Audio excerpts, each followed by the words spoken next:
Ika-14, ang mga huling reformador na taga-England. Ang labanan ay nagpatuloy hanggang makaraan ang 100 taon. Noong panahon ng malaking kadilimang espiritual, ang magkapatid na Wesley ay lumitaw bilang tagapagdala ng liwanag para sa Diyos. Sa ilalim ng pamumuno ng natatag na iglesia, ang mga mamamayan ng England ay humantong sa isang kalagayan ng pagbabang espiritual. Ang dakilang doktrina ng pag-aaring ganap sa pamamagitan ng pananampalataya na napakalinaw na itinuro ni Luther ay halos lubos nang nakalimutan, at napalitan ito ng prinsipyo ng Roma na pagtitiwala sa mabubuting gawa para maligtas. Ang mga Wesley, nakaanib ng natatag na iglesia, ay mga tapat na tagapagsaliksik ng katotohanan.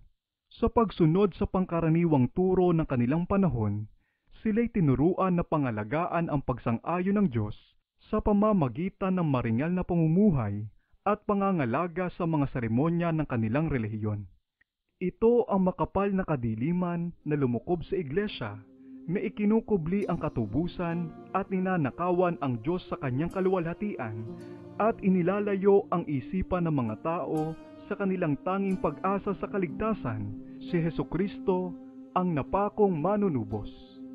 Inihayag ng Diyos kay Wesley ang tunay na ebanghelyo na dapat niyang alisin ang kanyang pagsalig sa mga gawa bilang paraan ng kaligtasan at magtiwala ng lubos kay Kristo.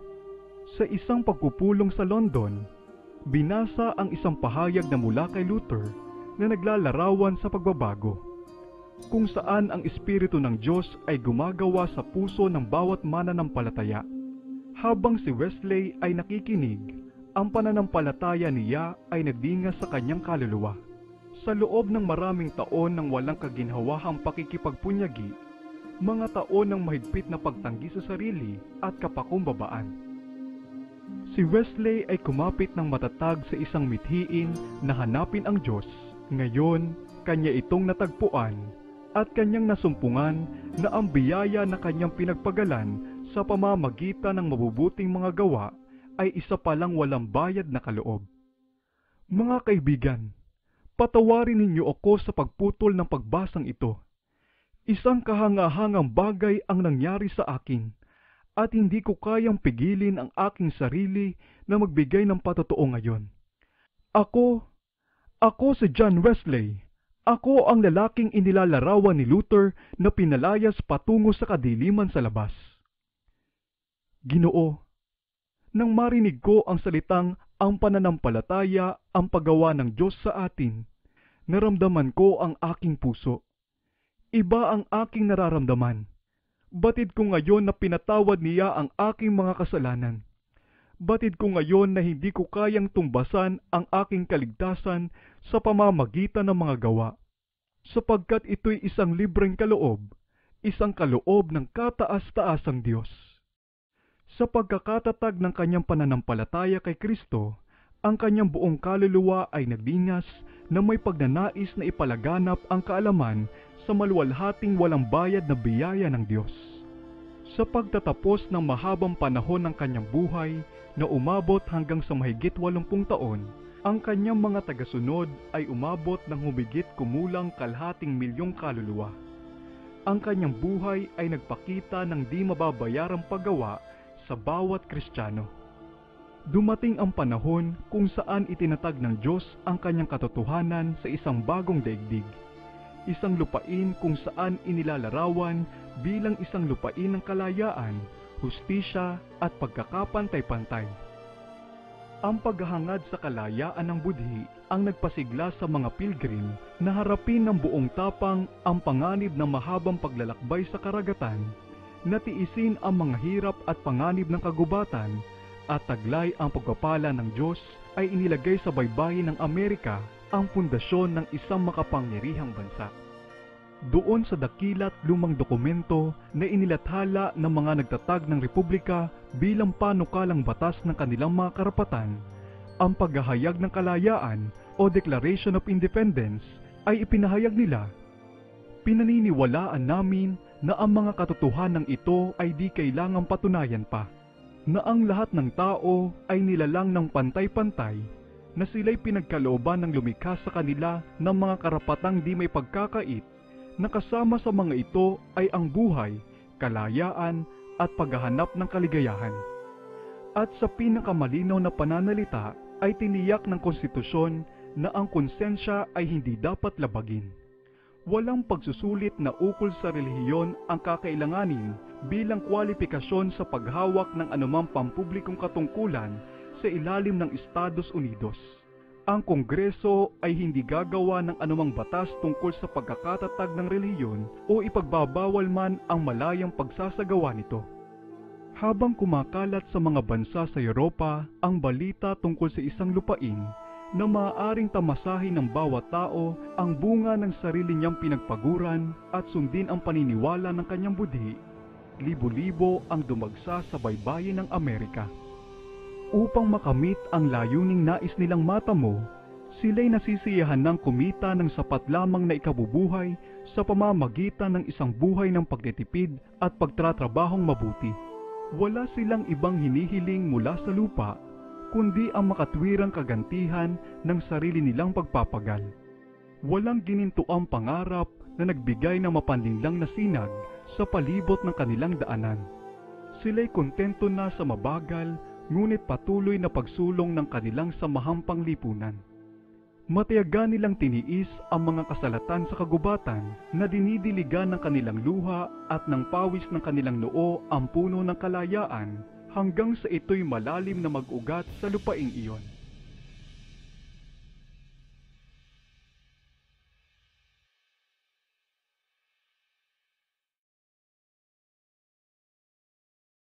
Kabanata 14, ang mga huling reformador na taga-England. Samantalang binubuksan ni Luther sa Germany ang nakasarang Biblia, si Tyndale naman ay kinilos ng Espiritu ng Diyos na gawin din ang ganon sa England. Ang Biblia ni Wycliffe ay naisali na mula sa tekstong Latin na maraming mali. Ito'y hindi nailimbag at ang mga kopya ng manuskrito nito ay napakataas ng presyo, anupat iilang mayayaman at matataas na tao lamang ang maaaring magkaroon nito. At bukod pa rito, dahil sa mahigpit na pagbabawal ng simbahan, talagang medyo babahagya ang pagpapalaganap nito. Noong taong 1516, isang taon bago lumabas ang thesis ni Luther, ay inilathala ni Erasmus ang Griego at Latin niyang sali ng bagong tipan. Sa unang pagkakataon, ang salita ng Diyos ay nailimbag sa orihinal na wika. Sa gawang ito, maraming pagkakamali sa mga dating salin ang naitama at ang kahulugan ay mas malinaw na naibigay.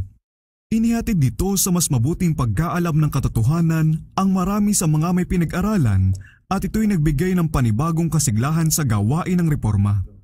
Ngunit ang mga karaniwang tao ay malawakan pa ring binabawalan sa salita ng Diyos. Kailangang tapusin ni Tyndale ang gawain ni Wycliffe sa pagkakaloob ng Biblia sa kanyang mga kababayan. Bilang isang masipag na mag-aaral at tapat na naghahanap ng katotohanan, natanggap niya ang ebanghelyo sa pamamagitan ng Griegong bagong tipan ni Erasmus. Walang takot niyang ipinangaral ang mga paniniwala niya na iginigiit na ang lahat ng doktrina ay dapat subukin sa pamamagitan ng kasulatan. Sa sinasabi ng mga makapapa na ang simbahan ang nagbigay sa Biblia at ang simbahan lang ang makapagpapaliwanag nito, ay sumagot si Tyndale. Alam ba ninyo kung sinong nagturo sa mga agila na maghanap ng kanilang bibiktimahin? Kung ganon, ang Diyos ding iyon ang nagturo sa mga nagugutom niyang anak na hanapin ang kanilang ama sa kanyang salita. Malayong kayo ang nagbigay sa amin ng kasulatan, kayo ang nagkubli nito sa amin, kayo ang nagsunog sa mga nagtuturo nito, at kung magagawa lamang ninyo ay susunugin na rin ninyo ang mga kasulatan mismo. Daubigny, History of the Reformation of the 16th Century, Book 18, Chapter 4. Ang pangangaral ni Tyndale ay pumukaw ng malaking interes. Marami ang tumanggap sa katotohanan. Ngunit ang mga pari ay nakahanda at di nga nagtagal nang iwan niya ang bukiran, ay sinikap nilang sirain ang kanyang mga nagawa sa pamamagitan ng mga pagbabanta at kasinungalingan. Napakadalas na sila'y nagtagumpay. Ano bang dapat gawin? Bulalas niya. Habang ako'y naghahasik sa isang lugar, ay sinisira naman ng kaaway ang bukid na kaiiwan ko pa lamang. Ako'y hindi pwedeng nasa lahat ng lugar. O kung taglay lang sana ng mga Kristiyano ang banal na kasulatan sa sarili nilang wika, Sila mismo ay makakatagal sa mga manlilinlang na ito. Kung walang Biblia ay imposibleng maitatag sa katotohanan ang mga karaniwang tao. Daubigny, History of the Reformation of the 16th Century, Book 18, Chapter 4. Isang bagong layunin ang pumasok ngayon sa kanyang isipan. Sabi niya, kinakanta ang mga awitin doon sa templo ni Jehovah sa wika ng Ingles at hindi ba dapat ang ebanghelyo ay magsalita rin sa atin sa wikang ng England? Dapat bang magkaroon ng iglesia na mas kaunting liwanag sa katanghaliang tapat kaysa sa madaling araw? Dapat mabasa ng mga Kristiyano ang bagong tipan sa sarili nilang wika. Ang mga doktor at ang mga guro ng simbahan ay hindi magkasundo. Sa pamamagitan lamang ng Biblia, mararating ng mga tao ang katotohanan. Pinaniniwalaan ng isang tao ang doktor na ito, ang isa na may iyon. Ngayon, bawat manunulat na ito ay kontra sa isa't isa. Paano natin ngayon malalaman kung sino ang nagsasabi ng tama at sino ang nagsasabi ng mali? Paano? Talagang sa pamamagitan ng salita ng Diyos. Daubigny, History of the Reformation of the 16th Century, Book 18, Chapter 4. Hindi pa natatagalan nang ang isang may pinag-aralang katolikong doktor na nakikipagtalo sa kanya ay nagsabi, mas mabuti pang wala tayong kautusan ng Diyos kaysa walang kautusan ng Papa. Sumagot si Tyndale, hayagan kong nilalabag ang Papa at ang lahat niyang kautusan at kung paliligtasin ng Diyos ang aking buhay, bago pa dumami ang mga taon ay magtuturo ako sa isang batang nag-aararo upang makaalam ng higit sa kasulatan kaysa nalalaman mo. Anderson, Annals of the English Bible, page 19. Ang layuning sinimulan niyang pakamahalin na ito'y ang maibigay sa mga tao ang bagong tipang kasulatan sa sarili nilang wika ay kinumpirma na ngayon at kaagad niya itong pinagtuunang maigi. Dahil itinaboy ng pag-uusig mula sa sariling bayan, siya ay pumunta sa London at doon muna tahimik na ipinagpatuloy ang kanyang mga gawain. Ngunit napilitan uli siyang umalis dahil sa karahasan ng mga makapapa. Ang buong England ay parang sarado sa kanya, kaya't ipinasya niyang maghanap ng kanlungan sa Germany. Dito niya sinimulang ilimbag ang English na bagong tipan. 2 beses na napatigil ang gawain ito, ngunit kapag pinagbabawalang maglimbag sa isang lungsod ay pumupunta siya sa kasunod. Sa wakas ay nakarating siya sa Worms, kung saan ilang taon na ang nakakaraan ay ipinagtanggol ni Luther ang ebanghelyo sa konseho. Sa matandang lungsod na ito ay maraming kaibigan ng reformasyon at dito ipinagpatuloy ni Tyndale ang kanyang gawain nang wala ng hadlang pa. 3,000 kopya ng bagong tipan ang agad na natapos at isa pa uling edisyon ang sumunod ng taong ding iyon. Buong sigasig at iyaga niyang ipinagpatuloy ang kanyang mga gawain. Sa kabila ng mahigpit na pagbabantay ng mga otoridad ng England sa kanilang mga daungan, ang salita ng Diyos ay lihim na nakarating sa London sa iba't ibang kaparaanan at mula doon ay naipakalat sa buong bansa. Tinangkang sugpuin ng mga makapapa ang katotohanan, ngunit walang nangyari. Minsan ay biniling lahat ng obispo ng Durham ang mga Biblia ng isang tagatinda ng aklat na kaibigan ni Tyndale sa layuning sirain ang lahat ng ito sa pag-aakalang mahadlangan nito ang gawain. Ngunit kabaliktaran ang nangyari sapagkat ang perang ibinayad sa mga ito ay naipambili ng mga materyales para sa mas bago at magandang edisyon na kung hindi dahil dito ay hindi sana maililimbag. Nang si Tyndale ay mabilanggo pagkaraan nito, inalok sa kanya ang kalayaan kapalit ng pagbubunyag sa mga pangalan ng mga taong tumutulong sa kanya sa gastusin sa paglilimbag ng kanyang mga Biblia.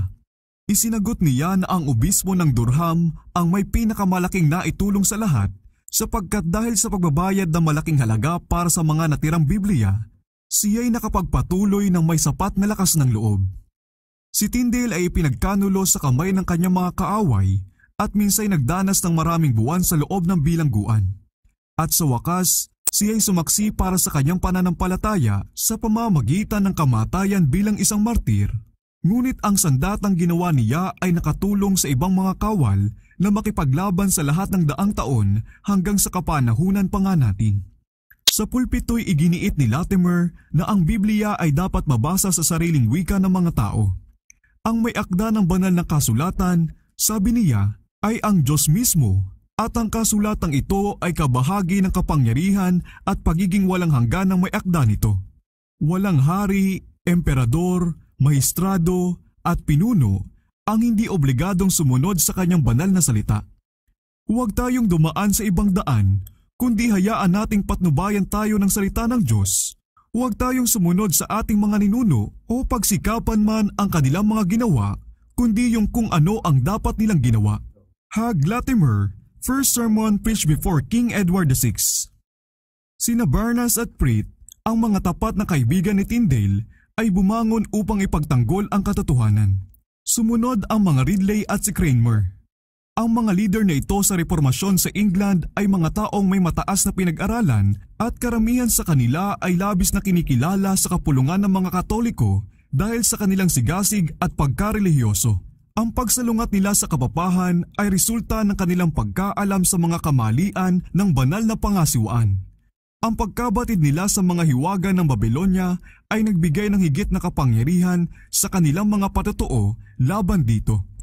Ngayon ay magbibigay ako ng isang kakaibang tanong. Sabi ni Latimer, sino ang pinakamasipag at pinakamatiyagang obispo sa buong England? Nakikita kong kayo'y nakikinig at nag-aabang na ibigay ko ang pangalan niya. Sasabihin ko sa inyo, siya ay ang dyablo. Siya ay hindi nawawala sa distritong sakop niya. Tawagan mo siya kung kailan mo gusto at lagi siyang nasa bahay, lagi siyang nasa araro niya. Hindi ninyo siya makikitang walang ginagawa, sisiguraduhin ko sa inyo. Kung saan nakatira ang dyablo, doon ay walang mga aklat, pero may mga kandila, walang Biblia, pero may mga rosaryo, walang liwanag ng ebanghelyo, pero puno ng liwanag ng mga kandila. Oo, kahit tanghali ang tapat, laban sa krus ni Kristo, ngunit puno ng mga perang nakuha dahil sa purgatorio. Walang pagdadamit sa mga walang damit, sa mga may hirap at sa mga may hina, ngunit panay ang paggagayak sa mga imahen at matingkad na pagpapalamuti sa mga Diyos-Diyosan. Panay mga tradisyon at kautusan ng tao, ngunit laban sa mga kaugalian ng Diyos at sa napakabanal na salita niya. O naway maging masipag ang matataas nating kawani ng simbahan sa paghahasik ng mais ng tamang doktrina na kasing sipag ni Satanas sa paghahasik ng damo at dawag. Hugh Latimer, Sermon of the Fluff. Ang dakilang prinsipyong pinanindigan ng mga reformador na ito, na prinsipyo ring pinanghawakan ng mga Waldenses, ni Wycliffe, ni John Huss, ni Luther, ni Zwingli at ng mga sumama sa kanila, ay ang di nagkakamaling kapamahalaan ng banal na kasulatan bilang tuntunin ng pananampalataya at pamumuhay. Hindi nila kinikilala ang karapatan ng mga papa, ng mga konsilyo, ng mga church father at ng mga hari na kontrolin ang kanilang budhi sa mga bagay na may kinalaman sa relihiyon. Ang Biblia ang kanilang sanggunian at sa pamamagitan ng mga turo nito ay sinubok nila ang lahat ng doktrina at pag-aangkin. Ang pananampalataya sa Diyos at sa kanyang salita ang umalalay sa mga banal na taong ito habang ibinubuwis nila ang kanilang mga buhay doon sa pinagsusunugan. Laksan ninyo ang inyong loob, ang sabi ni Latimer sa mga kapwa niya martir habang malapit ng patahimikin ng apoy ang kanilang mga tinig. Sa biyaya ng Diyos ay sisindihan natin ngayon ang isang ilawan sa England na may tiwala akong hindi mamamatay. Works of Hugh Latimer, Volume 1, page 13. Sa Scotland, ang mga binhi ng katotohanan na inihasik ni Columba at ng mga kamanggagawa niya ay hindi lubusang nalipol. Sa loob ng daang-daang taon, matapos na magpasakop sa Roma ang mga iglesia ng England, napanatili ng mga nasa Scotland ang kanilang kalayaan. Kaya lang, noong 12 siglo, ang kapapahan ay naging matatag dito at wala ng iba pang bansang ginamitan nito na mas lubos na kapangyarihan. Wala ng ibang lugar na mas malalim pa ang kadiliman. Ngunit may dumating pa ring mga sinag ng liwanag na lumagos sa kadiliman at nagbigay ng pag-asa na may darating na umaga. Ang mga Lollards na galing sa England, dala ang Biblia at ang mga turo ni Wycliffe, ay malaki ang nagawa upang maingatan ang pagkaalam sa Ebanghelyo at bawat siglo ay may mga saksi at mga martir. Sa pagsisimula ng dakilang reformasyon ay lumabas din ang mga sinulat ni Luther at pagkatapos ay ang bagong tipan ni Tyndale sa wikang English. Hindi napansin ng pamunuan ng simbahan na tahimik na binagtas ng mga tagapagbalitang ito ang mga kabundukan at mga lambak na muling sinisindihan ang sulo ng katotohanan na halos mamamatay na sa Scotland at winawasak ang gawaing ginawa ng Roma sa loob ng 4 na siglong pagpapahirap. At pagkatapos, ang dugo ng mga martir ay nagbigay ng panibagong sigla sa kilusan. Ang mga leader ng kapapahan na biglang nagising sa panganib na nagbabanta sa kanilang layunin ay sinunog ang ilan sa mga pinakamararangal at kinikilalang anak ng Scotland. Ngunit para lang silang nagtayo ng pulpito na mula dito'y narinig ng buong bansa ang mga salita ng mga naghihingalong saksing ito na nagdudulot ng labis na tuwa sa kaluluwa ng mga tao dahil sa kawalang kamatayang layunin na kalagin ang tanikala ng Roma. Sina Hamilton at Wishart na malaprinsipe ang katangian at ang lahi, kasama na ang mahabang hanay ng mga mas hamak na alagad ay ibinuwis ang kanilang buhay sa pamamagitan ng pagkasunog. Ngunit mula sa pagkakasunog ni Wishart ay bumangon ang isang tao na hindi kayang patahimikin ng apoy, isang taong sa patnubay ng Diyos ay siyang magpapatunog sa kampana ng kamatayan ng kapapahan sa Scotland. Si John Knox ay tumalikod na sa mga tradisyon at mga kahiwagaan ng simbahan upang manginain sa mga katotohanan ng salita ng Diyos at pinatibay ng mga turo ni Wishart ang determinasyon niyang talikuran ang kapulungan ng Roma at sumama sa mga inuusig na reformador. Nangimuki ng kanyang mga kasamahan na maging mga ngaral, siya'y nanginginig na napaurong dahil sa laki ng responsibilidad na ito at saka pa lamang siya pumayag pagkatapos ng ilang araw na pag-iisa at masaklap na pakikipaglaban sa sarili.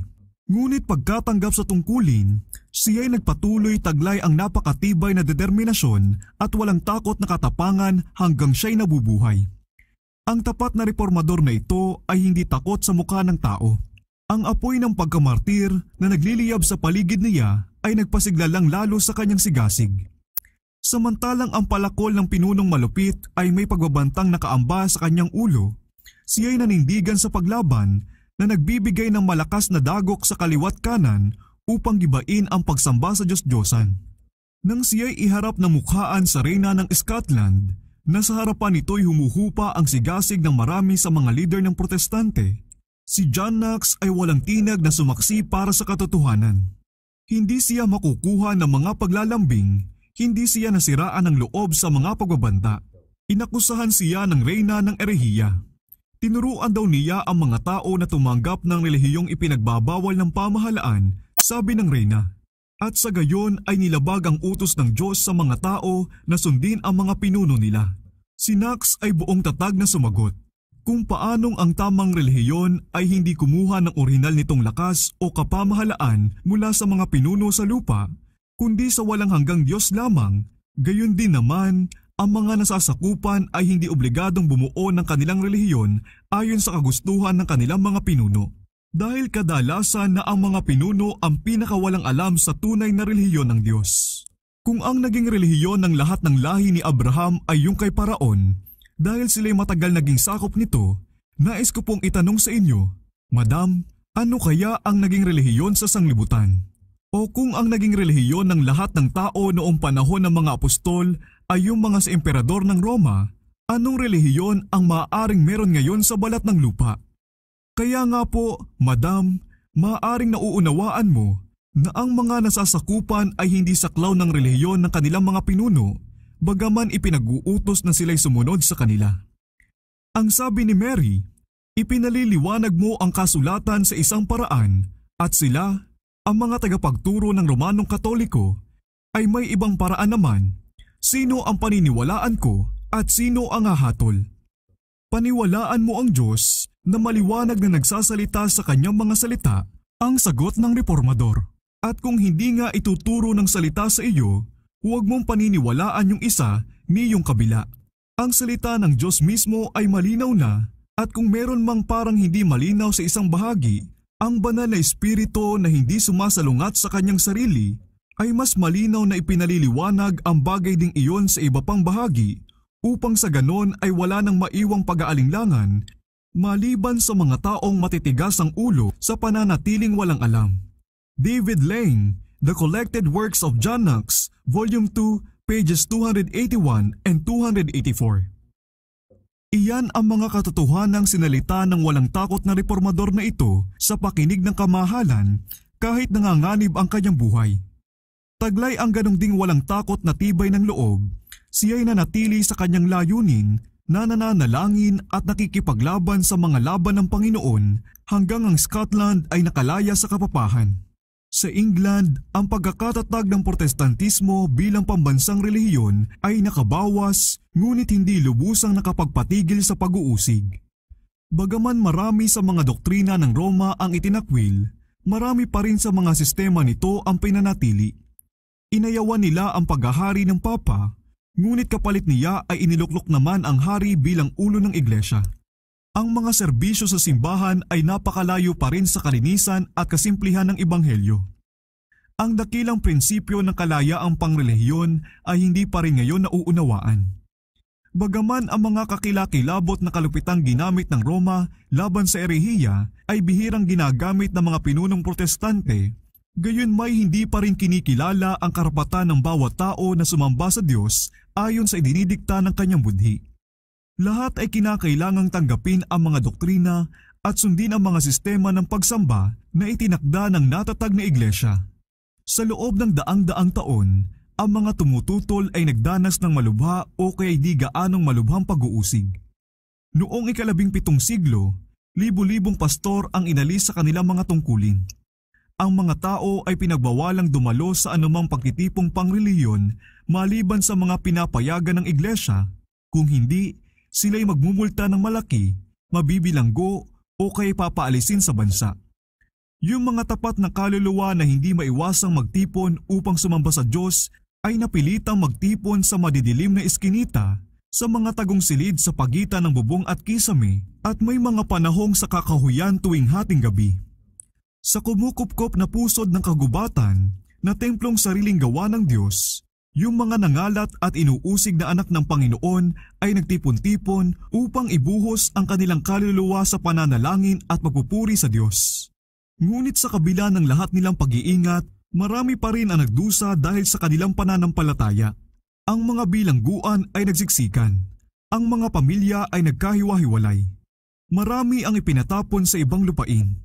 Ngunit ang Diyos ay sumasa kanyang bayan at hindi makapanaig ang pag-uusig upang patahimikin ang kanilang patotoo. Marami ang itinaboy patawid dagat sa Amerika at dito itinatag ang pundasyon ng kalayaang sibil at relihiyon na naging muog at kalwalatian ng bansang ito.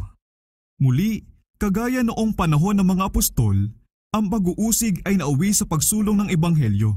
Sa isang nakakadiring kulungan sa ilalim ng lupa na punong-puno ng mga napakasasamang tao at mga kriminal, ay nalanghap ni John Bunyan ang mismong hangin ng langit at doon ay isinulat niya ang napakaganda niyang talinhaga tungkol sa paglalakbay ng isang malalakbay mula sa lupain ng paggawasak tungo sa makalangit na lungsod. Sa loob ng mahigit 200 taon, ang tinig mula sa bilangguan ng Bedford ay nagsalita ng may labis na nakakatuwang kapangyarihan sa puso ng mga tao. Ang Pilgrim's Progress at ang Grace Abounding to the Chief of Sinners na isinulat ni Bunyan ay gumabay sa paa ng maraming tao tungo sa landas ng buhay. Sina Baxter, Flavel, Alleyne at iba pang mga taong may kakayahan, pinag-aralan at malalim na karanasang Kristiyano ay nagsitindig upang matapang na ipagtanggol ang pananampalataya na minsan ang ibinigay sa mga banal. Ang gawaing naisagawa ng mga taong ito na pinagbabawalan at ipinapahayag na labag sa batas ng mga pinuno ng sanglibutang ito ay hindi mawawala. Ang Fountain of Life and Method of Grace ni Flavel ay nagturo sa libu-libong tao kung paano itatalaga kay Kristo ang pag-iingat sa kanilang kaluluwa. Ang Reformed Pastor ni Baxter ay napatunayang pagpapala sa maraming tao na naghahangad ng revival sa gawain ng Diyos at ang aklat niyang Saints Everlasting Rest ay gumawa ng bahagi sa pag-akyat ng mga kaluluwa sa kapahingahang natitira para sa bayan ng Diyos. Makaraan ng 100 taon, noong panahon ng malaking kadilimang espiritual, si Whitefield at ang magkapatid na Wesley ay lumitaw bilang tagapagdala ng liwanag para sa Diyos. Sa ilalim ng pamumuno ng natatag na iglesia, ang mga mamamayan ng England ay humantong sa isang kalagayan ng pagbabang espiritual na halos katulad na ng paganismo. Ang relihiyong nakabatay sa pangangatwiran ng tao ang siyang paboritong pag-aralan ng mga ministro at sumasaklaw sa malaking bahagi ng kanilang teolohiya. Hinahamak ng mas matataas na uri ng tao ang kabanalan at nagmamalaking sila'y nakahihigit sa tinatawag nilang pagkapanatiko nito. Ang mga masamak na tao ay talagang walang alam at gumon sa bisyo, samantalang ang iglesia ay wala ng lakas ng loob o pananampalataya para alalayan pa ang bumagsak na gawain ng katotohanan.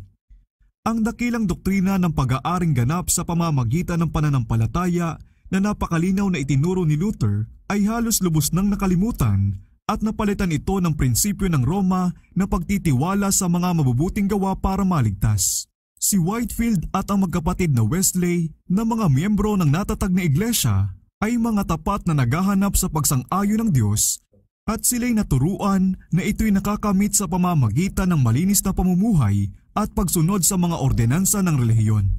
Nang minsay magkasakit ng malubha si Charles Wesley at inasahang malapit na ang kanyang kamatayan, siya'y tinanong kung saan niya inilagak ang kanyang pag-asa sa buhay na walang hanggan. Ang sagot niya ay, "Ginawa ko ang buo kong pagsisikap upang paglingkuran ang Diyos." Ngunit dahil parang hindi kontento sa kanyang sagot ang kaibigang nagtanong, si Wesley ay napaisip, "Ano? Hindi pa ba sapat na batayan ng pag-asa ang mga pagsisikap ko? Aalisin pa ba niya sa akin ang aking mga pagsisikap? Wala na akong iba pang mapapagtiwalaan." John Whitehead, Life of Reverend Charles Wesley, page 102. Ganyan ang kapal ng kadilimang lumukob sa iglesia, ikinukubli ang katubusan, inaagaw kay Kristo ang kanyang kaluwalhatian at inilalayo ang isipan ng mga tao sa nag-iisa nilang pag-asa sa kaligtasan, ang dugo ng napakong tagapagligtas. Naipakita kay Wesley at sa mga kasamahan niya na ang tunay na relihiyon ay nasa puso at saklaw ng kautusan ng Diyos ang mga iniisip at ganon din ang mga salita at mga gawa. Dahil nakumbinsi sa kahalagahan ng kabanalan ng puso at ganon din sa pagiging tama ng panglabas na kilos, maalab nilang sinimulan ang isang bagong buhay. Sa pinakamasigasig at mapanalangining pagsisikap ay nagpunyagi silang supilin ang mga kasamaan ng katutubong puso.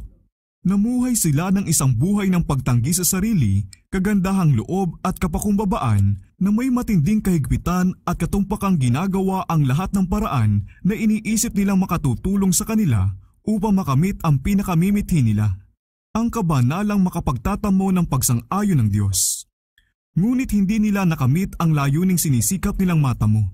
Walang kabuluhan ang kanilang pagpupunyagi na palayain ang kanilang sarili sa hatol ng kasalanan o kaya'y wasakin ang kapangyarihan nito. Ganon din ang pakikipagpunyaging naranasan ni Luther sa selda niya doon sa Erfurt. Ganon din ang katanungang nagpahirap sa kanyang kaluluwa. Paano magiging matuwid ang isang tao sa harapan ng Diyos?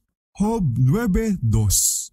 Ang apoy ng banal na katotohanan na halos mamamatay na sa mga altar ng protestantismo ay muling pagniningasin mula sa sinaunang ilawan na sa loob ng maraming panahon ay naipasa ng mga Kristiyanong taga-Bohemia. Pagkatapos ng Reformasyon, ang protestantismo sa Bohemia ay dinurog ng mga hukbo ng Roma. Ang lahat ng ayaw itakwil ang katotohanan ay napilitang umalis. Ang iba sa kanila na nakasumpong ng kanlungan sa Saxony ay iningatan doon ang sinaunang pananampalataya. Galing sa mga lahi ng mga Kristiyanong ito ang liwanag na dumating kay Wesley at sa mga kasamahan niya. Si John at Charles Wesley, pagkatapos na maordenahan sa pagkaministro, ay isinugo sa Amerika para sa isang misyon. Kasakay nila sa barko ang isang grupo ng mga Moravian. Sa kanilang paglalakbay ay nakasagupa sila ng malalakas na bagyo at namukha ang makaharap ang kamatayan. Nadama ni John Wesley na wala siyang katiyakan ng kapayapaan sa Diyos. Taliwas nito, ang mga Moravian ay nagpakita ng kainahunan at pagtitiwala na bago sa kanya.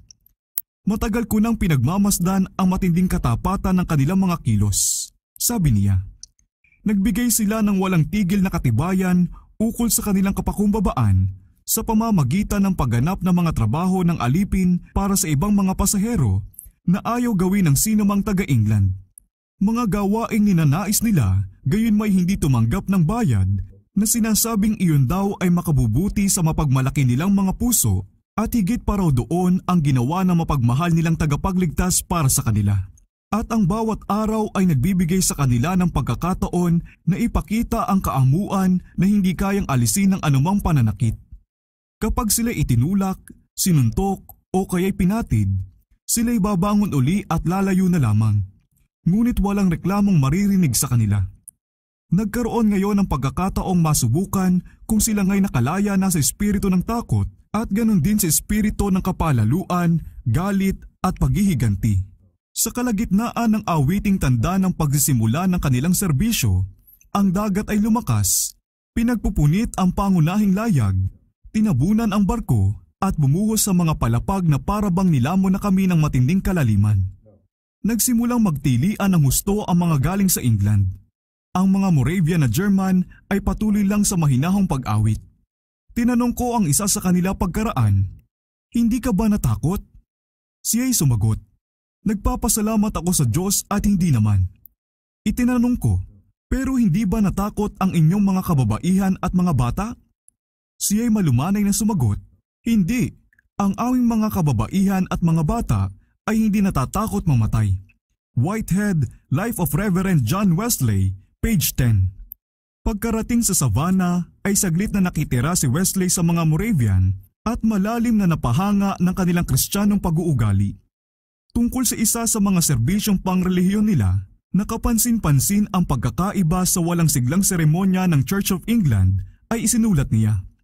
Ang malaking kasimplihan at ang kataimtiman ng kabuuang serbisyo ay halos magpalimot na sa akin sa nakapagitang 1700 taon at aking inilalarawan sa isip ko na ako'y kasama doon sa isa sa mga pagpupulong na iyon na walang seremonya at karingalan, kundi si Pablo na tagagawa ng tolda o kaya si Pedro na mangingisda ang nangunguna, ngunit may pagpapamalas ng espiritu at kapangyarihan.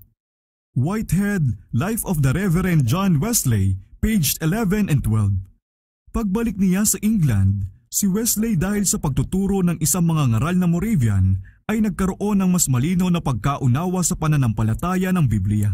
Siya ay nakumbinsi na dapat niyang itakwil ang lahat niyang pagtitiwala sa sarili niyang mga gawa para maligtas at dapat nalubusang magtiwala sa kordero ng Diyos na nag-aalis ng kasalanan ng sanglibutan. Sa isang pagtitipon ng samahan ng mga Moravian sa London, isang pahayag mula sa sinulat ni Luther ang binasa na naglalarawan sa pagbabagong ginawa ng Espiritu ng Diyos sa puso ng mananampalataya. Habang nakikinig si Wesley, ang pananampalataya ay nag-alab sa kanyang kaluluwa. "Nadama kong nagkaroon ng kakaibang init ang aking puso," sabi niya. "Nadama kong ako'y talagang nagtiwala kay Kristo at kay Kristo lamang para sa kaligtasan at isang katiyakan ang ibinigay sa akin na inalis na niya ang aking mga kasalanan, ang mga kasalanan ko talaga, at iniligtas ako mula sa kautusan ng kasalanan at ng kamatayan." Whitehead, Life of the Reverend John Wesley, page 52. Sa loob ng mahahabang taon ng nakakapagod at malungkot na pakikipagpunyagi, mga taon ng mahigpit na pagtanggi sa sarili, pagkakasisi at kahihiyan, si Wesley ay matatag na ng hawak sa nag-iisang layunin niya na hanapin ang Diyos. Ngayon natagpuan na niya siya at natuklasan niya na ang biyaya na pinaghihirapan niyang makuha sa pamamagitan ng pananalangit mag-aayuno, paglilimos at pagkakait sa sarili ay isa palang kaloob, hindi kailangan ng pera at walang presyo. At nang maging matatag sa pananampalataya ni Kristo, ang buo niyang kaluluwa ay nag-alab sa hangaring ipakalat kahit saan ang pagkaalam sa maluwalhating ebanghelyo ng walang bayad na biyaya ng Diyos. "Nakikita ko ang buong sanglibutan bilang parokya ko," sabi niya. "Saan mang bahagi nito, sa tingin ko'y nararapat, tama at katungkulan ko na ipahayag sa lahat ng gustong makinig ang mabuting balita ng kaligtasan." Whitehead, Life of the Reverend John Wesley, page 74. Ipinagpatuloy niya ang mahigpit niyang pamumuhay at pagtanggi sa sarili, hindi bilang batayan, kundi bilang resulta ng pananampalataya, hindi bilang ugat, kundi bunga ng kabanalan.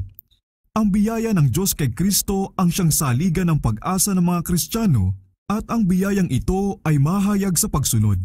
Itinalaga ni Wesley ang kanyang buhay sa pangangaral ng mga dakilang katotohanang natanggap niya, ang pag-aaring ganap sa pamamagitan ng pananampalataya sa tumutubos na dugo ni Kristo at ang bumabagong kapangyarihan ng banal na espiritu sa puso na nagbubunga ng isang buhay na kaayon ng halimbawa ni Kristo. Si Whitefield at ang magkapatid na Wesley ay inihanda sa kanilang gawain ng matagal at matitinding personal na pagkadama sa sarili nilang napapahamak na kalagayan At upang matiis nila ang kahirapan bilang mabubuting kawal ni Kristo, sila'y pinaranas ng mahihigpit na pagsubok ng paghamak, panunuya at pag-uusig, kapwa sa pamantasan at nang sila'y pumasok na sa ministeryo. Sila at ang ilan pang ibang nakiisa sa kanila ay mapanlait na tinawag ng mga Methodist na mga hindi makadiyos nilang kaeskwela, isang pangalang hanggang ngayon ay itinuturing na marangal ng isa sa mga pinakamalaking denominasyon sa England at Amerika. Bilang mga kaanib ng Church of England, sila'y may matibay na kaugnayan sa mga sistema ng pagsamba nito, ngunit ipinakita sa kanila ng Panginoon sa kanyang salita ang mas mataas na pamantayan. Inimok sila ng banal na espiritu na ipangaral si Kristo at siya na ipinako sa krus. Ang kapangyarihan ng kataas-taasan ay sumama sa kanilang mga paglilingkod. Libo-libo ang nakadama ng pagiging makasalanan at tunay na nahikayat. Kinailangan na ang mga tupang ito ay maingatan mula sa mga naninilang asong gubat. Hindi inisip ni Wesley na magtayo ng isang bagong denominasyon, ngunit sila'y binuo niya sa ilalim ng tinatawag na Methodist Connection. Nakakapagtaka at napakahirap na mga pagsalungat na nakasagupa ng mga mangangaral na ito mula sa natatag na iglesia, ngunit sa kanyang karunungan ay pinangibabawan pa rin ng Diyos ang mga pangyayari upang papagsimulain ang reforma sa loob mismo ng iglesia. Kung lubos itong nanggaling sa labas, hindi sana ito nakapasok kung saan ito kailangang-kailangan. Ngunit dahil ang mga mangangaral ng revival ay ang mga ministro at gumagawa sa loob ng nasasaklaw ng iglesia kapag may pagkakataon, ang katotohanan ay nakapasok sa mga pintuan na nananatili sanang sarado. Ang iba sa mga ministro ay nagising sa kanilang moral na kawalang malasakit at naging masisigasig na mga ngaral sa sarili nilang nasasakupan. Ang mga iglesyang pinatigas ng sobrang seremonya ay mabilis na nagkaroon ng buhay. Noong panahon ni Wesley, gaya rin sa lahat ng panahon sa kasaysayan ng iglesia, ay ginampanan ng mga taong may iba't ibang kaloob ang gawaing itinalaga sa kanila. Hindi sila nagkakasundo sa lahat ng bahagi ng doktrina, ngunit lahat ay kinilos ng Espiritu ng Diyos at nagkakaisa sa nakakawiling layunin na makahikayat ng mga kaluluwa kay Kristo. Ang magkakaibang pananaw ni na Whitefield at ng mga Wesley minsan ay nagbantang lumikha ng pagkakalayo ng kanilang damdamin, ngunit habang natututo sila ng kaamuan sa paaralan ni Kristo, ay pinagkasundo sila ng kahinahunan at pag-ibig sa isa't isa. Wala silang panahon para magtalo, samantalang ang kamalian at kasamaan ay sumasagana kahit saan at ang mga makasalanan ay napapahamak. Tinahak ng mga lingkod ng Diyos ang bakubakong daan. Ginamit ng mga makapangyarihan at may pinag-aralang tao ang kanilang impluwensya laban sa kanila. Pagkaraan ng ilang panahon, marami sa mga ministro ang nagpakita ng desididong pagtutol at ang mga pintuan ng mga simbahan ay isinara sa dalisay na pananampalataya at sa mga nangangaral nito. Ang ginagawang pagtuligsa sa kanila ng mga ministro mula sa pulpito ay pumukaw sa mga elemento ng kadiliman, kawalang alam at kasamaan. Paulit-ulit na naligtasan ni John Wesley ang kamatayan sa dahil sa himala ng kaawaan ng Diyos. Nang sulsulan laban sa kanya ang galit ng mga tao at parang hindi na siya makakaligtas pa, isang anghel na nasa anyong tao ang lumapit sa kanyang tabi, ang mga tao ay napaurong at ang lingkod ni Kristo ay ligtas na nakalampas sa lugar ng panganib. Tungkol sa pagkakaligtas sa kanya sa nagagalit ng mga tao, sa isa sa mga ganitong pangyayari ay sinabi ni Wesley, "Marami ang nagsikap na itumba ako habang kami papalusong sa isang burol sa madulas na daan patungo sa bayan at iniisip rin na kapag ako'y natumba na ay hindi na ako makakabangon pa. Ngunit ako'y hindi nadapa, ni nadulas man lang hanggang sa ako'y tuluyang makawala sa kanila. Bagaman marami ang nagsikap na mahawakan ng aking kwelyo o damit para hilahin ako pababa, hindi nila ito makapitan. Isa lang ang mabilis na nakahawak sa takip ng bulsa ng aking damit na agad na naiwan sa kanyang kamay. Yung kabilang takip ng bulsang may lamang kwartang papel ay napunit din, pero kalahati lang ang natanggal. Isang matinong lalaki na nasa likod ko lang mismo, ang ilang beses na ako'y hinampas ng malaking patpat na yari sa kahoy ng oak, na kung tinamaan lang sana niya ako ng isang beses sa aking batok ay wala na sana siyang problema pa. Ngunit ang bawat palo ay sumasablay, hindi ko alam kung paano nangyari dahil hindi naman ako makakibo pakanan o pakaliwa. May isa pang tao na sumugod sa akin galing sa mga nagsisiksikang tao at nakaamba na ang kamay niya para manuntok nang bigla na lang itong ibinaba at hinaplos lang ang ulo ko na sinasabi, ang lambot ng buhok niya. Ang pinakaunang mga tao na nakilos ang puso ay yung mga bida ng mga taong bayan, yung mga namumuno sa magugulong mga tao sa lahat ng pagkakataon. Isa pa nga sa kanila ay dating boksingero sa mga ruweda ng paglalaban. Napakabuti talaga ng pagkakahanda ng Diyos sa amin para sa kanyang kalooban. 2 taon na ang nakakaraan, isang bato ang gumalos sa aking balikat. Pagkatapos naman ng 1 taon, isang bato rin ang tumama sa pagitan ng aking mga mata. Noong nakaraang buwan ay nakatanggap ako ng isang suntok at ngayong gabi ay 2, isa bago kami pumunta sa bayan at isa nang kami makaalis na, ngunit ang 2 ito'y parang baliwala lang sapagkat bagaman sinuntok ako ng isang tao sa aking dibdib ng buong lakas niya at yung isa naman ay sa aking bibig, anupat agad na umagos ang dugo dahil sa tindi ng suntok. Wala akong maramdamang sakit sa 2 suntok na ito na para bang hinampas lamang nila ako ng dayami.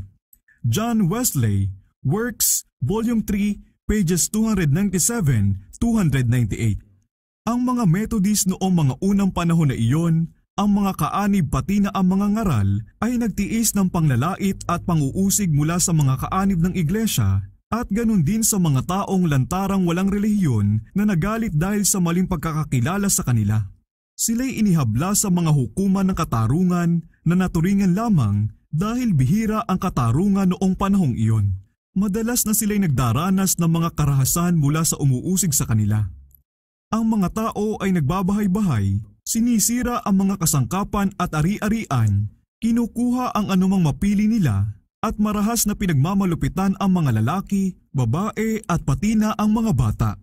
May mga pagkakataon na nagpapaskil pa ng mga patalastas sa publiko na nananawagang magtipon sa nakasaad na oras at lugar yung mga gustong tumulong sa pagwasak ng mga bintana at pagnanakaw sa mga bahay ng mga Methodist. Ang mga lantarang paglabag na ito, kapwa sa kautusan ng tao at ng Diyos, ay binabaya ang mangyari ng hindi sinasaway.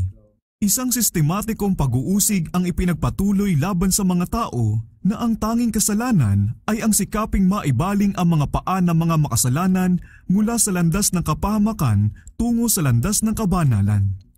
Ang sabi ni John Wesley tungkol sa mga paratang laban sa kanya at sa mga kasamahan niya, may mga nagsasabi na ang mga doktrina raw ng mga taong ito ay hindi totoo, mali at masyadong masigasig, na bago pa lang daw ang mga ito at hindi pa naririnig hanggang noong kamakailan lang na ito raw ay Quakerismo, Fanatismo at Katolisismo. Ang buong kasinungalingang ito ay nabunot na sa ugat dahil naipakita na sa karamihan na ang bawat sanga ng doktrinang ito ay purong doktrina ng kasulatang ipinaliliwanag ng sarili nating iglesia. Kung gayon, ito'y hindi maaaring maging mali o kaya hindi totoo kung talagang totoo ang kasulatan. May ibang nagsasabing napakahigpit naman ng kanilang doktrina, masyado nilang pinakikipot ang daan patungo sa langit. At sa katunayan ay ito ang talaga nilang tutol at kung minsan ay halos ito lang talaga at lihim na sanhi ng libu-libong iba pa na merong iba't ibang anyo. Ngunit pinakikipot ba nila ang daan patungo sa langit nang higit kaysa sa ginawa ng ating Panginoon at ng mga apostol? Mas mahigpit pa ba ang kanilang doktrina kaysa sa Biblia? Isaalang-alang lang ninyo ang ilang malilinaw na talata. Ibigin mo ang Panginoon mong Diyos ng buong puso mo, ng buong pag-iisip mo, ng buong kaluluwa mo, at ng buong lakas mo. Sapagkat ang bawat walang kabuluhang salita na bibigkasin ng mga tao ay pananagutan nila sa araw ng paghukom. Kung kayo'y kumakain man o umiinom man o anuman ang inyong ginagawa, gawin ninyo ang lahat sa ikaluluwalhati ng Diyos. Kung mas mahigpit pa rito ang kanilang doktrina, sila'y dapat nasisihin, ngunit sa inyong budhi ay alam ninyong hindi naman ganito. At sino ang makapagpapaluwag ng katiting nang hindi pinasasama ang salita ng Diyos? Maaari bang maging tapat ang sinumang katiwala ng mga hiwaga ng Diyos kung babaguhin niya ang ilanmang bahagi ng banal na kasulatan? Hindi. Wala siyang maibabawas na anuman, wala siyang maaaring palambutin. Siya'y pinipilit na ipahayag sa lahat ng tao, hindi ko maaaring ibaba ang kasulatan sa inyong panlasa. Kayo ay dapat na umakyat dito o kaya mapahamak na lang magpakailanman. Ito ang talagang dahilan nung isa pang laganap na angal tungkol sa pagiging maramot ng mga taong ito. Maramot? Siya nga ba? Sa anong dahilan? Hindi ba nila pinakakain ang mga nagugutom at dinadamitan ang mga hubad? Hindi iyan ang pinag-uusapan. Hindi sila nagkukulang sa mga bagay na ito, kundi sila'y napakaramot dahil sa paghatol. Iniisip nila na walang maliligtas maliban doon sa mga nasa sariling panig nila. John Wesley, Works, Volume 3, pages 152-153. Ang malaking bahagi ng espiritual na pagbaba na lumitaw sa England bago dumating si Wesley ay resulta ng turo ng mga antinomian. Marami ang nagigiit na inalis na raw ni Kristo ang kautosang moral at kung gayon, ang mga Kristiyano ay wala na raw obligasyon na sundin pa ang mga ito na ang mananampalataya ay pinalaya na raw sa pang-aalipin ng mabubuting gawa. Ang iba naman, bagaman tinatanggap ang habang panahong pag-iral ng kautusan, ay nagsasabing hindi na kailangan pang himukin ng mga ministro ang mga tao na sundin ang mga tuntunin nito dahil yung mga hinirang ng Diyos sa kaligtasan ay aakaying mamuhay sa kabanalan at kabutihan nang di malalaban ng udyok ng banal na biyaya, samantalang yung mga nahatulan sa walang hanggang sumpa ay walang kapangyarihang sundin ang banal na kautusan. Ang iba naman na naniniwala din na ang mga hinirang ay hindi na mauhulog pa mula sa biyaya ni mawawala pa sa kanila ang banal na pagsang-ayon ay humantong sa mas kakilakilabot na kuro-kuro na ang masasamang gawain na ginagawa nila ay hindi talaga masama ni dapat ipalagay na paglabag sa banal na kautusan at dahil dito'y wala silang pangangailangang ipahayag ang kanilang mga kasalanan o tigilan na ang mga ito sa pamamagitan ng pagsisisi. McClintock and Strong, Cyclopedia, Article Antinomians. Kung kaya't sinabi nila na kahit daw ang isang pinakamasamang kasalanan na itinuturing ng buong mundo na isang napakabigat na paglabag sa banal na kautusan ay hindi raw kasalanan sa paningin ng Diyos kung ang nakagawa ay isa sa mga hinirang dahil ang isang pangunahin at magkakakilanlang katangian ng hinirang ay yung hindi sila nakakagawa ng anumang hindi nagugustuhan ng Diyos o kaya ipinagbabawal ng kautusan. Ang mga di kapanipaniwalang doktrinang ito ay talagang kapareho rin ng mga itinuturo ng mga kilalang tagapagturo at mga teologo ng bandang huli na walang banal na kautusang di nagbabago bilang pamantayan ng katwiran, kundi ang pamantayang iyan ng moralidad ay itinuturo na ng lipunan mismo at laging maaaring magbago. Lahat ng ideyang ito ay dulot ng iisang punong espiritu ni Satanas na kahit doon pa man sa mga walang kasalanang naninirahan sa langit ay sinimulan na ang kanyang pagsisikap na gibain ang mga matuwid na pagbabawal ng kautusan ng Diyos. Ang doktrina tungkol sa banal na kautusan na walang pagbabagong nagtatakda sa karakter ng mga tao ang dahilan upang sadyang itakwil ng marami ang kautusan ng Diyos. Matatag na nilabanan ni Wesley ang mga pagkakamali ng mga tagapagturong antinomian at ipinakita na ang doktrinang ito na nauwi sa antinomianismo ay salungat sa kasulatan. Nagpakita ang biyaya ng Diyos na nagdadala ng kaligtasan sa lahat ng tao. Tito 2:11. Ito'y mabuti at katanggap-tanggap sa paningin ng Diyos na ating tagapagligtas, na nagnanais na ang lahat ng tao ay maligtas at makarating sa pagkakakilala ng katotohanan. Sapagkat may isang Diyos at may isang tagapamagitan sa Diyos at sa mga tao, ang taong si Kristo Jesus na ibinigay ang kanyang sarili na pantubos sa lahat. 1 Timoteo 2:3-6. Ang Espiritu ng Diyos ay malayang ipinagkaloob upang mapanghawakan ng bawat tao ang paraan ng kaligtasan. Kaya't si Kristo, ang tunay na ilaw, ay tumatanglaw sa bawat dumarating sa sanglibutan. Juan 1:9. Ang mga tao ay hindi nagtatamo ng kaligtasan dahilan sa sarili nilang matigas na pagtanggi sa kaloob na buhay. Bilang tugon sa sinasabi nila na winalang bisa na raw ang mga alituntunin ng 10 utos kasama ng kautusang ukol sa mga seremonya noong mamamatay na si Kristo, si Wesley ay nagsabi, ang kautusang moral na nakapaloob sa 10 utos at ipinatupad ng mga propeta ay hindi niya inalis. Hindi layunin ng kanyang pagparito ang ipawalang bisa ang alinmang bahagi nito. Ito'y kautusang hindi maaaring sirain na nakatayong matatag bilang tapat na saksi doon sa langit. Ito'y mula pa noong pasimula ng sanglibutan na nakasulat hindi sa mga tapyas ng bato, kundi sa puso ng lahat ng anak ng tao nang sila'y likhain ng mga kamay ng manglalalang. At kahit na ang mga titik na nooy sinulat ng mga daliri ng Diyos ay lubha ng sinira ngayon ng kasalanan, ang mga ito'y hindi pa rin lubusang mapapawi hanggat tayo may pagkakaalam sa mabuti at masama.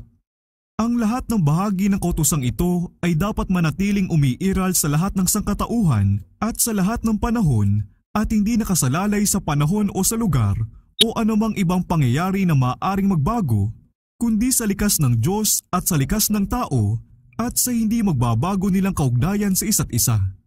Pumarito ako hindi upang sirain kundi upang tuparin. Walang duda na ang ibig niyang sabihin sa bahaging ito na kaayon din ng lahat ng sinundan at ng mga kasunod ay, pumarito ako upang ito'y pagtibayin sa kabuuan nito sa kabila ng lahat ng pagpapaimbabaw ng mga tao.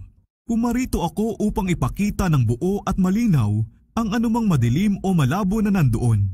Pumarito ako upang ipahayag ang tunay at buong kahulugan ng bawat bahagi nito, upang ipakita ang haba at luwang, ang buong saklaw ng bawat kautosang nakapaloob dito, at ang taas at lalim, ang hindi matarok na kalinisan at kabanalan nito sa lahat ng sangay nito.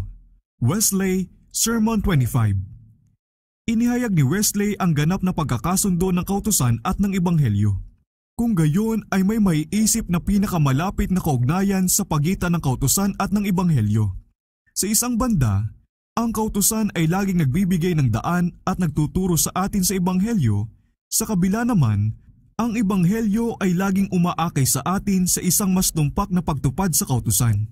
Ipinag-uutos sa atin ng kautusan, halimbawa, na ibigin ang Diyos, ibigin ang ating kapwa, na maging maamo, mapagpakumbaba o banal. Nadarama natin na wala tayong kakayahan sa mga bagay na ito. Opo, na sa tao, ito'y hindi maaaring mangyari, ngunit nakikita natin ang pangako ng Diyos na bibigyan niya tayo ng pag-ibig na iyon at gagawin tayong mapagpakumbaba, maamo at banal. Pinangahawakan natin ang ebanghelyong ito, ang mabubuting balitang ito, ito'y tinutupad sa atin ayon sa ating pananampalataya at ang makatwirang itinakda ng kautusan ay matupad sa atin sa pamamagitan ng pananampalatayang na kay Kristo Jesus. Sa mga nangungunang kaaway ng ebanghelyo ni Kristo, sabi ni Wesley, ay may mga lantaran at malinaw na humahatol sa kautusan mismo at nagsasalita ng masama sa kautusan na nagtuturo sa mga tao na labagin o buwagin, tanggalin, kalasin ang obligasyon, hindi lamang sa isa, sa pinakamaliit man o pinakamalaki, kundi sa buong kautusan na kaagad.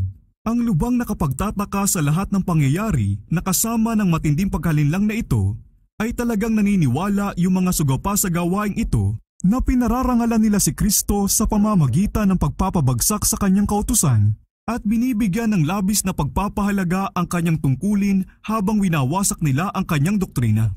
Oo, pinararangalan nila siya gaya ni Judas nang sabihin niya, "Mabuhay ka Panginoon," at kanyang hinagkan siya.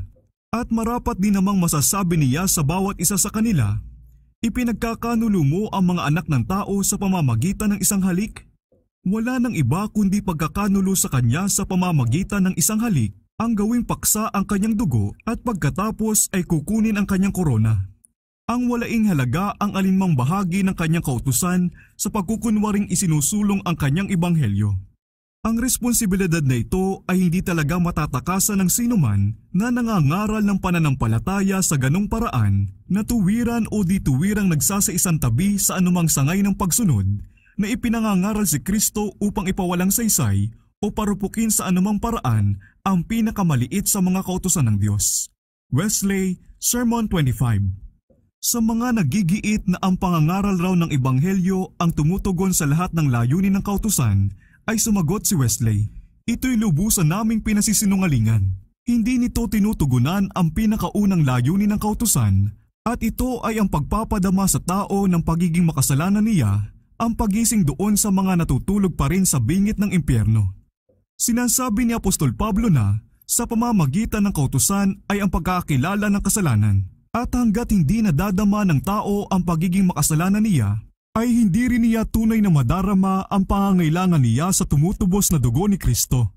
Ang mga walang sakit, gaya ng napansin ng ating Panginoon mismo, ay hindi nangangailangan ng manggagamot, kundi ang mga may sakit.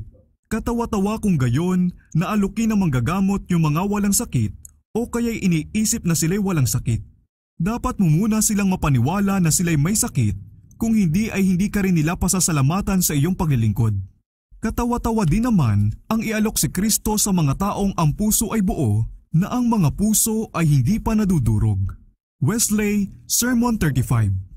Kaya samantalang ipinangangaral ang biyaya ng Diyos, si Wesley, tulad ng kanyang Panginoon, ay nagsikap na dakilain ang kautusan at gawing marangal.